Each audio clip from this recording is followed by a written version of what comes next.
little background about Miss Diksha Dwivedi, a multifaceted achiever. Diksha is an author, entrepreneur, and a seasoned storyteller with a deep-rooted passion for empowering narratives. A co-founder and CEO of Yoso Media and Akkadbakkad.com, she spearheads innovative storytelling, while her literary endeavors include authoring Letters from Kargil, a poignant tribute to her father's service. Through her diverse pursuits, Diksha not only honors her father's memory but also forges a unique path, inspiring others with her resilience, creativity, and entrepreneurial spirit, ensuring that Major Dwivedi's impact continues to resonate through her accomplishments.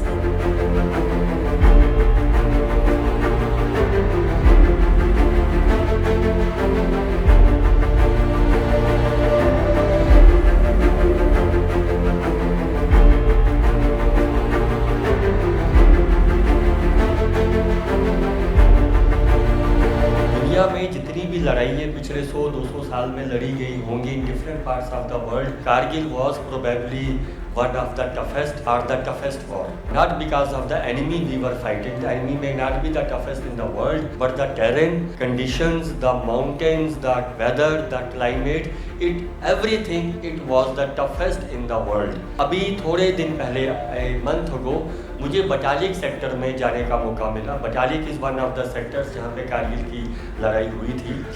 Soldiers were little if I से थोड़े मेरे साथ मेहरबान थे कि वो मुझे कुछ जगहों पे लेके जा पाए जहाँ पे वो मुझे लेके जा सकते थे. तो मुझे कुछ पहाड़ियाँ देख के चलने का चढ़ने का मौका मिला. मैं एक छोटी सी चीज़ सिर्फ एक समझने के लिए आपको बोलता हूँ. कल मैंने यहाँ पे भी किसी को कहा था, अगर आप अभी मुझे 1 या 2 किलोमीटर दौड़ने को बोलो, इवन इन दिस पूना, तो 2 किलोमीटर दौड़ने के बाद जो मुझे थकावट होगी, जो मेरी एनर्जी लॉस्ट होगी, इन दैट बटालिक सेक्टर अगर मैं 5 कदम भी चलता था, I used to lose that much energy. उसके बाद अगर मुझे और 5 कदम भी चलना है तो मुझे वो एनर्जी गेन करनी है, रीगेन करनी है. और अगर 10-15 स्टेप्स में चल लिया, उसके बाद 2-3 स्टेप्स ही बड़े डिफ़िकल्ट होते थे. तो in that area when enemy is on the top, well settled, सब कुछ था.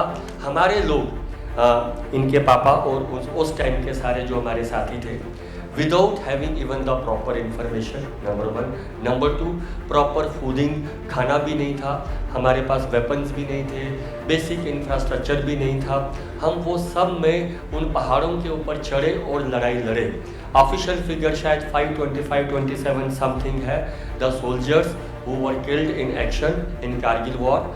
More than 1000 were injured उस लड़ाई में. तो जाके लगभग 2 महीने की लड़ाई के बाद हमने कारगिल को वापस लाया. उसको वापस लाने का जो सबसे मेन रीज़न क्या था, अगर हम कारगिल को वापस नहीं लाते, जो श्रीनगर और लेह का जो हाईवे है, तो the highway they could dominate, और इफ आई से दे कुड कंट्रोल दैट. तो शायद हमें लद्दाख, सियाचिन, ये सारा एरिया अपने हाथ से धोना पड़ता. मैं बस 2 नाम आपको बताना चाहूँगा जो आप सबको याद रखने चाहिए. अनफॉर्चुनेटली ये जनरल नॉलेज में कहीं फीचर नहीं करता. You know who was the first soldier to be killed in action in Kargil war? अगर कोई भी इसका मुझे जवाब देगा ना, I will give them something very unique. It's not you. अगर मैं किसी को भी पूछूंगा ना, कोई भी इसका जवाब नहीं देगा. उस लेडी को भी पता नहीं था. वो उनकी वाइफ इस बार आई थी कारगिल विजय दिवस में. Even she was not knowing. जब मैं उनसे मिला, मैंने उनसे पूछा, मैंने कहा आपको पता आपके हस्बैंड ऑफिशियली फर्स्ट वन है. 6 मई को हमने उनको खोया था तुर्तुक में. वो नाम आप सब याद रखना. रखोगे याद? The name is lance Naik Kharak Singh. क्या नाम है? Lance Naik Kharak Singh. He was from 12 Jat regiment. So anyway, now we come Diksha to you. Little bit we need to know the struggle of your mama, what she faced, how she managed herself after that. So I think वो ना बिल्कुल homemaker थी. I mean the person who took her out of Bihar was daddy. और daddy हम लोग बाद में ये भी बोलते थे कि daddy की गलती है कि उन्होंने इतना क्यों dependent बनाया उन्हें. क्योंकि मतलब she was very pampered, like he use to call her छोटा बेबी. तो यू कैन इमेजिन, लाइक वो कॉल भी करते थे तो बोलते थे छोटा बेबी कहाँ है, तो हम लोग को नहीं बोलते थे ये. So I think for her it was, he had started telling her in letters कि ये करो या वो करो, in terms of I think almost as if वो प्रिपेयर कर रहे हैं कि कुछ तो खुद ही करो, मतलब यू नो, बिकॉज हम लोग का स्कूल भी की चीज़ें भी उन पर डिपेंडेंट होती थी, कुछ फाइनेंशियल भी उन पर डिपेंडेंट होता था. तो I think while he was at war, जो वो लेटर्स लिखते थे उसमें थोड़ा थोड़ा he started giving instructions to मम्मी की क्या करना है, कहाँ करना है, कैसे लेटर लिखना है. एंड मम्मी फिर फ़ोन, अगर उनका फ़ोन आता था तो मम्मी बोलती थी मुझे क्यों बता रहे हो. जब तक आपके घर पे ये नहीं होती है चीज़, तब तक आप एक्सपेक्ट करते हो कि पड़ोसी के घर पे ही होगा ये. व्हेन वी लॉस्ट डैडी, हम लोग तो बेसिकली हम लोग कश्मीर गए थे समर वेकेशंस के लिए. एंड उनके रेजिमेंट को डिप्लॉयमेंट ऑर्डर्स मिले 13th मई को. I think they went 14th में, वो लोग द्रास में थे, तो मतलब थोड़े दिन पहले उससे हुआ होगा. एंड हम लोग के समर वेकेशंस थे, हम गए. बट एक्चुअली हम लोग का जो छुट्टी होती थी वो ज़्यादा लंबी होती थी कश्मीर में विद डैडी. बट उस बार हम लोग बस 12 घंटे रह पाए थे उनके साथ, क्योंकि डैडी ने मम्मी को बताया कि ये है and so you guys will have to go back. तो हम लोग वापस चले गए थे and then we went for a vacation to my mausi's place in Siliguri in West Bengal. तो हम लोग को ज़्यादा टाइम नहीं मिला उनके साथ, राइट. लेकिन ये तो पता चल गया था कि ये लंबा चलने वाला है प्रोसेस. तो हम लोग अपने समर वेकेशन से वापस आ रहे थे अपनी मौसी के घर से. एंड हम लोग पहले दिल्ली आते थे, फिर हम मेरठ जाते थे. एंड हम लोग ट्रेन में थे when this happened. So we lost our father on 2nd July and that time you had no WhatsApp, no phone कि कोई फ़ोन करके बता दे. तो actually we were on a train when this happened. And TV पे देखा होगा या मेरी मम्मी के भाई उस टाइम आर्मी में भी थे, तो उनको पता चला. वो was in Delhi, he got a call. And so when we landed in Delhi, हमारी पूरी फैमिली आई हुई थी हमें पिकअप करने. एंड काफ़ी लंबा, मतलब मम्मी को पहले अकेले बताया है, हम लोग को आइसक्रीम खाने भेज दिया. But our mother had to go through that news alone actually from my family. I think in that moment her whole world would have shattered, because I don't think any of us knew how to live without daddy, because he was a pillar of strength, and it doesn't happen in every household today. I think women are stronger, they have their own jobs. यहाँ पे there were 3 women who were affected very differently, and mummy का सबसे पहला decision था कि अब मैं क्या करूँ. She was actually told कि तुम बिहार शिफ्ट हो जाओ, तुम ये करो. एंड एट दैट पॉइंट तुम सबसे ज़्यादा वल्नरेबल स्टेट पे होते हो कि तुम सुनते हो जो लोग बोले. But she fought that, actually she fought, that was the first fight she fought, कि मेरी 2 छोटी बेटियां हैं, मेरे को उनको सिटी में ही बड़ा करना है. इनफैक्ट न्यू दिल्ली हमारा सबसे पहला बड़ा सिटी था. उससे पहले हम सारी जगह छोटी जगह ही रहे थे, Meerut, Firozpur, मीसामरी, नसैम, Deolali. So I don't know how she took that decision, and I also don't know how she took the decision कि I will become a businesswoman. So getting that petrol pump, मतलब उस time you know the government was giving you some compensation here and there. I don't think, by the way, any compensation helps in that moment. In fact, unfortunately, जब ऐसा कुछ होता है किसी की family में और अगर विमेन होती हैं, उनका फ़ायदा उठाया जाता है इन द सेंस कि पैसे का प्रॉब्लम, कुछ गलत बता दिया, कुछ गलत इन्फॉर्मेशन दे दिया.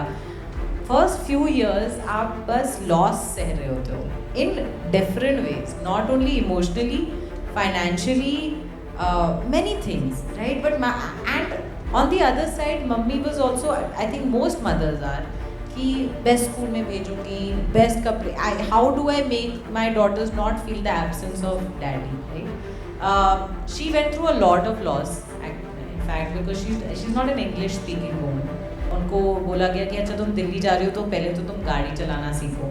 That also came from daddy's regimental officers कि ये सब तो तुम्हें करना पड़ेगा. These are small things that you do to become independent. So I think a lot of time went into कि मैं independent कैसे बनूँ और फिर क्या करूँ कि you know मेरी बेटियाँ ठीक कर जाए लाइफ में, right. And in the process she has gone through a lot of loss because she doesn't know better. I don't think often मैं और नियादी हम लोग सो जाते थे, and I think at you know we have seen her कि वो रात को उठ के सोफे पे बैठ के she is just sitting with his photo frame I can't even imagine today, right? मतलब मैं 33 इयर्स की हूँ, मेरी मम्मी तब 32 की थी, एंड मैं तो हूँ भी नहीं dependent, you know, I can talk in English, I can drive, but someone like her who could not do any of this, to fight and stay in New Delhi, get a petrol pump, become a businesswoman from a homemaker, आप imagine भी नहीं कर सकते हो कि ये journey कैसी रह सकती है। एंड उसमें से आज भी हमें शॉकिंग लगता है कि ये हम यहाँ कैसे पहुँच गए। हमने 2 बार लाइफ स्टार्ट की अपनी टेक्निकली, एक बिफोर डैडी, एक आफ्टर डैडी, और हम यहाँ कैसे पहुँच गए कि हम पढ़ भी रहे हैं, हम किताबें भी लिख रहे हैं, हम कुछ काम कर रहे हैं। I think it's all because in the most vulnerable time of her life, she took the right decisions for us. That is her struggle. ये 2 फोटोग्राफ्स मिक्स की गई हैं, they are club together. This is one photograph, you can see Major C Dwivedi in uniform with his wife, with his daughter, and then this photograph, ये जो petrol pump है which is being managed, and now we see both the daughters, mummy से भी लंबी हो गई हैं, and पापा इन द बैकग्राउंड। तो एक सुगंधा मैम ने एक लाइन कही थी कि freedom is not free, few pay the cost of war. Kargil का हम सब ने 25वां सेलिब्रेशन किया, बहुत जश्न हुआ, हम आगे भी ना जाने क्या क्या करेंगे, अभी भी हम सेफ हैं, सिक्योर हैं, but the cost for Kargil war was paid by her and 500 odd families like them. So this is the photograph before and after. तो मैंने इकोनॉमिक्स की है, ठीक है, उसमें एक चीज़ होती है कॉस्ट बेनिफिट एनालिसिस, राइट? मैं एक बार अपने कॉलेज गई वापस, and I was just trying to put it in economic terms, क्या है कॉस्ट फ्रीडम का। तो obviously for the country this war made sense, maybe you know, आप सो पा रहे हो घर पे, जस्ट द फैक्ट कि आप रोड पे आराम से चल सकते हैं और without any curfew is a big big privilege. But cost benefit analysis अगर हम फैमिलीज़ के लिए करते हैं तो it absolutely doesn't make sense. मतलब हम लोगों ने जो कॉस्ट पे किया है उसका बेनिफिट हमें कभी मिलने ही नहीं वाला है, बट ऐसे कि अब तो कर दिया ना, some families have done it. So that is why it is so important for you, every one of you, to use your freedom so that शायद हमको कुछ बेनिफिट मिल जाए इस कंट्री से, इस वर्ल्ड से। And the slightest of things for you to do is just be a good citizen, right, and care about your surroundings. मैं बस ये कहना चाह रही हूँ कि जो फैमिलीज ने सैक्रिफाइस किया है, हमारे लिए बेनिफिट तभी आएगा when you do something great with your life. तो अब मैं आप ही को ये सवाल पूछता हूँ कि how this idea came to come up with the book letters from Kargil, और कोई एक लेटर या कोई कहानी या कुछ आप भी बच्चों को सुनाओ, that will be good. Yes, letters from Kargil happened because war हुआ 1999 में। उसके बाद एवरी ईयर आप कुछ हीरोज़ के बारे में सुनते हैं, जबकि 527 एक्चुअली इस टाइम जब हम लोग कारगिल विजय दिवस में थे तो द नंबर वॉज बिगर। सो 527 काफ़ी टाइम से हम लोग सुन रहे हैं, but I think 535 is the real number because काफ़ी लोग इन्वॉल्व थे। It's not only just like Ladakh scouts, your porter, all of that मिला के इतना, राइट, इतने सारे लोगों ने सैक्रिफाइस की अपनी लाइफ। बट हम लोग हर साल same, and it's of course it's true कि जब महावीर चक्र अवॉर्डी होते हैं, परमवीर चक्र अवॉर्डी होते हैं, उनके बारे में आप कहानियाँ ज़्यादा सुनते हैं। तो माई फादर इज़ अ सेना मेडल, राइट, एंड वो आर्टिलरी सोल्जर है, एंड आर्टिलरी सोल्जर्स के बारे में आप ज़्यादा सुनते नहीं हैं इन टर्म्स ऑफ वॉर बिकॉज वो ऑन फुट सोल्जर्स नहीं होते हैं, infantry soldiers on foot soldier होते हैं। But I have always thought कि क्योंकि आपको एक सबसे बड़ा मेडल नहीं मिला या आप एक इस आर्म में हैं and you lost your life in the war, you still did sacrifice your life for the war, for the country, और ये हम काफ़ी बार भूल जाते हैं। तो बहुत साल हो गए थे till I had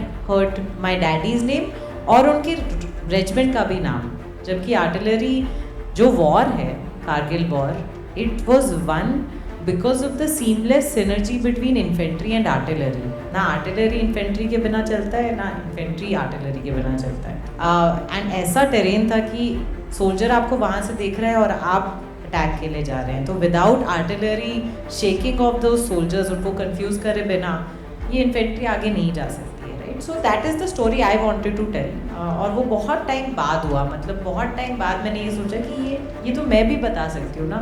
I what's the point of sitting at home thinking कि यार मेरे डैडी के बारे में कोई बात क्यों नहीं कर रहा। तो मैंने एक कहानी लिखी 2015 में. It was called The Kargil War Hero Nobody Told You About. He's my father. And I wanted to tell the story in a way कि relatable हो. जैसे आप बोल रहे हो कि photos relatable होती हैं, right? तो मैं कहानी बिना उनके शब्दों के बता दूँ, it's not going to make sense.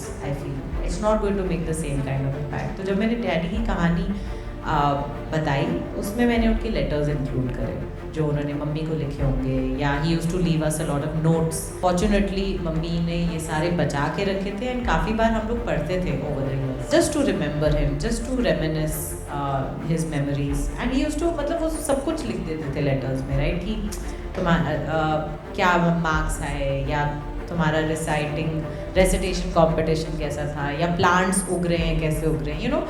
He used to do those kind of conversations in letters. तो मैंने वो सारी चीज़ें इस आर्टिकल में इंक्लूड की.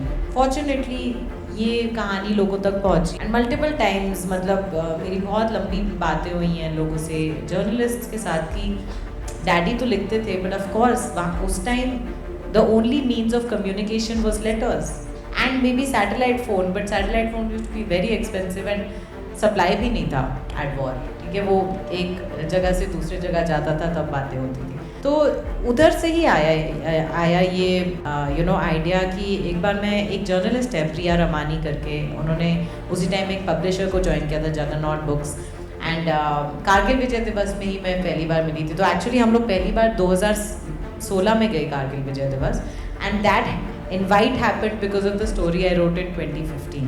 So 2016 में हम लोग गए हैं, तो हम लोग काफ़ी जर्नलिस्ट से मिले जिन्होंने ये कहानी मेरी पढ़ी थी.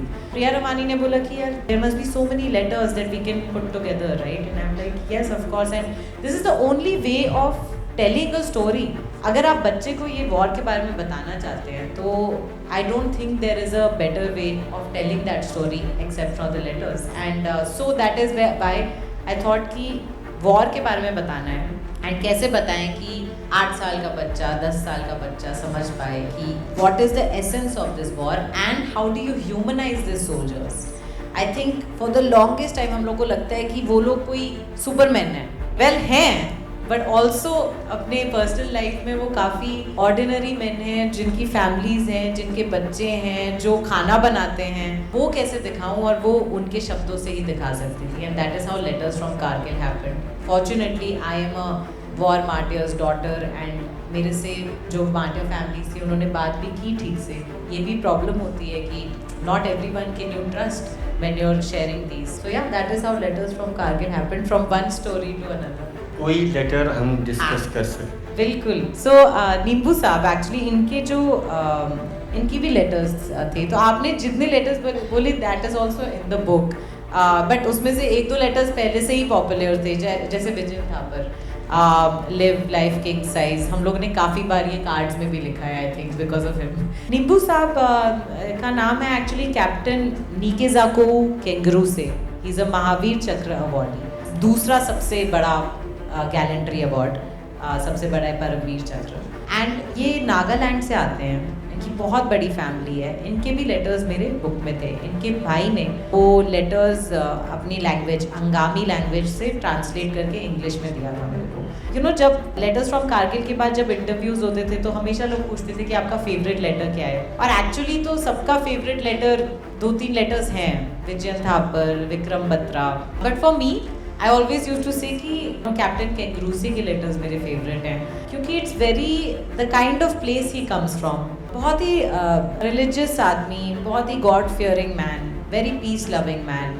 I remember his last letter was also, you know, some points अपने सिबलिंग्स और अपने पेरेंट्स को बता रहे हैं कि तुम ऐसे करना, तुम पेरेंट्स का ध्यान ऐसे रखना, वो जो मैंने तुम्हें बोला था अपने करियर के बारे में सोचना. He used to, in fact, one of his letters he revealed to his parents about proposing to someone. तो उनकी जो गर्लफ्रेंड थी उनको उन्होंने लेटर में बताया कि आप उनका आई डोंट नो अगर आप मानोगे कि नहीं, बट मेरे जाने के बाद आप इनका पक्का ध्यान रखना. She was very important to me and I asked for her hand in marriage. So I was like, and I was always intrigued कि क्या होगा उसके बाद, you know, like when his parents got to know did they go meet her. So he was, and इनकी पूरी life थी before he joined the army. So he was 25 and and ये IIM में से आए हैं, तो not NDA but Indian Military Academy, जो आप ग्रेजुएशन के बाद कर सकते हो. He was a teacher, science teacher, almost he is the bread earner for 13 siblings, 13 siblings हैं इनके. तो दैट इज़ एक्चुअली वाई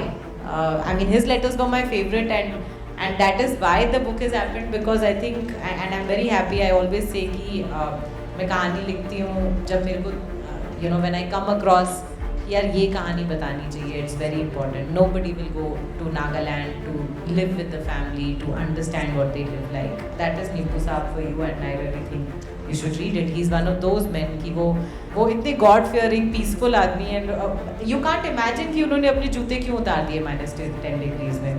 तो इस बुक का टैगलाइन है Barefoot Naga Kargil War Hero, right? And आप समझ ही नहीं पाओगे कि क्योंकि आप उनके फैमिली और उनके फ्रेंड्स से मिलोगे तो बोलोगे इतने सिंसियर आदमी हैं, ड्यूटीफुल आदमी हैं, बट वेरी पीसफुल. लाइक आप नहीं सोच सकते कि इतना लड़ाई करेंगे, बट एक्चुअली टू इमेजिन कि उन्होंने बूट्स क्यों उतार दिए -10 degrees में, आप नहीं कर सकते, right? And that's another reason why I was always intrigued by him. Dad, I may not be able to return home to be a part of our family again. Even if I don't make it, do not grieve for me, because I have already decided to give my best for the nation. That was written in his last letter. वो आप उसको कोई भी task दे दो, वो जब तक पूरा नहीं करेंगे वो निकलेंगे नहीं. That is his biggest quality. Little bit about his action in Kargil War. तो उनका फर्स्ट जो अटैक था वो एक्चुअली तोलोलिंग पे था. जो उससे पहले 2-3 regiments tried, I think 16 grenadiers and 18 grenadiers were there, और उन्होंने कुछ किया, बट इट वाज नॉट, मतलब कैप्चर पूरा नहीं कर पाए थे. तो that is why 2 Rajrif also came into the picture, और वो लोग अटैक के लिए गए. And that time he was in Ghatak platoon. तो घटक जो है वो प्लेटून होता है सबसे ज़्यादा, you know they have advantage, and they are physically stronger basically man, कि वो लोग कुछ भी कर सकते हैं. तो उनके लिए आप अलग अलग वेपन्स भी रखते हो, ये भी रखते हो कि they are special forces for, I would say, for the regiment. तो in Tololing he was in Ghatak and they captured it. After that was there 3 points. There was Nall Hill, Lone Hill. तो नॉल वॉज जहाँ पे विजय थापर थे, Lone was his, and बीच में आपका 3 pimple आ जाता है. The attack was going like this. यहाँ से कुछ जा रहे हैं हीरोज सोल्जर्स, यहाँ से कुछ जा रहे थे, तो यहाँ से विजय थापर जा रहे थे, एंड पद्मपनी आचार्य जिनके बारे में वो आपको बता रहे थे सर, अपराजिता जिनकी बेटी हैं, एंड इस साइड से कैप्टन कैंगरूसी का प्लेटून जा रहा था. He was in D company, 10th platoon. And lone hill ना, मैंने काफ़ी बार सोचा, जो कि कहीं लिखा नहीं है, but loan hill must be loan hill for a reason, because it's like vertical, ठीक है, एकदम आइसी स्लोप वर्टिकल ऐसे, ठीक है. तो उसमें चढ़ना एज अ टास्क, राइट? तो वो ऐसे जाता है, फिर वो एट सम पॉइंट ऐसे हो जाता है. एंड तो जब तक ऐसे जा रहा है तब तक आई थिंक आपको, जो आपका एनिमी आपको नहीं देख पा रहा है, पर जब ऐसे जाएगा शायद थोड़ा आपका शैडो दिखने लगेगा उन्हें. So that's where he started. इनके जो सर्वाइवर हैं from the attack, Brigadier Mohit Saksena, 2 Rajrif, वो नीचे थे अपने सोल्जर्स के साथ, and he was going up, right? क्योंकि अगर ये लोग नहीं जा पाते तो देन दे गो. तो now they are going up, and at some point समझ आ गया है कि अब तो हम आधा आ चुके हैं. There is no way that we go down because it's slipping. वो लोग ऊपर जाने की कोशिश कर रहे हैं और उनकी आइसी स्लोप्स की वजह से वो स्लिप कर रहे थे, and he was leading that platoon. तो ही वाज लाइक, अच्छा, he gave the orders to his soldiers कि यार we have to take off our boots, and मैं जैसे, और शोल्डर्स पे डालो और फिर चढ़ना शुरू करो, नहीं तो नहीं हो पाएगा, right? And in war you can't be कि चलो 5 मिनट सोचते हैं. You just have to take that decision and you just have to go. That's what he did. took off his boots. He was the first one to take it off. At some point जब वो इस जगह पहुंचे, तो यहाँ तक तो the soldiers could not see, but यहाँ जब पहुंचने लगते हो तो the soldiers can see, enemies can see. They started, you know, shooting. And Brigadier मोहित सक्सेना के एक you know जवान ने बोला कि सर एक काम करते हैं, let's start confusing the enemy. तो they started doing different war cries. Punjabi में you know इनका वीर भोग वसुंधरा, ये मतलब जितने वॉर क्राइज थे, they started saying because they wanted to confuse the enemy कि लोग आ कहाँ से रहे हैं. But having said that, this Nebu and company had to keep going, and when they reached ऊपर, by that time obviously they were एकदम face to face with the enemy, and they continued to shoot. they पत्थर भी मार रहे थे, तो उनको लगे जा रहा है, वो ऊपर जाए जा रहे हैं, and he was hit in his eye, and they took a whole fall. I think it was 200 feet. So actually, it has happened in front of Brigadier Saxena and his team.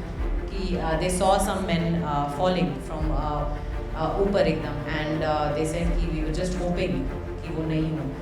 उन्हें तब पता भी नहीं था कि वो नीबू हैं, कि उनके सिर्फ soldiers हैं, जवान हैं, and I think it was him and there were 2-3 more with him who fell, and I think it took some time for them to go नीचे and get the bodies. In fact, they had to be covered so much because जब आप family को भेज रहे होते हैं bodies, you don't want to show कि how badly someone is hurt. In fact, Captain Nebu's funeral has been one of the most popular in terms of attendees. Like 1000 से ज़्यादा लोग उनके funeral पे थे in Nagaland, holding placards saying "Son of Nagaland," and I think Nebu is a major reason for how Nagaland used to look at the Indian Army. इनके वजह से थोड़ा change हुआ. Excuse me, ma'am. I wanted to ask you that if you had a chance, say a few last words to your father, what would they be? I've actually said a lot of words to him on the book that I wrote, but this is something I've been thinking about कि जब तक लोग हमारे आसपास होते हैं तब तक हम सोचते नहीं हैं कि हम उन्हें कुछ बोल दें, अप्रिशिएट कर दें, थैंक यू बोल दें, सॉरी बोल दें, और जब वो चले जाते हैं तब हम ये सब सोचना शुरू करते हैं कि ओ नो मैं तो थैंक यू बोलना भूल गई, या ओ नो मैं इनको तो ये बोलना भूल गई कि अगर ये नहीं होते तो ये मैं कैसे करती.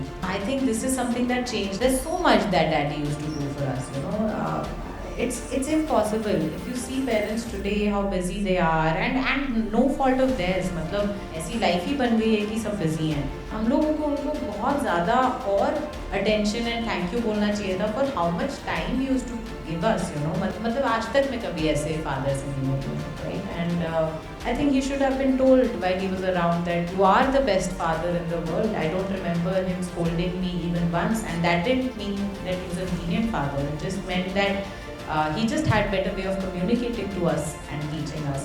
Big lesson, by the way, big lesson from my life कि जब तक आपके आसपास आपके loved ones हैं, उन्हें कुछ बोलना है, appreciate करना है, thank you बोलना है या sorry बोलना है, वो आप आज बोलो, not tomorrow when you don't have them.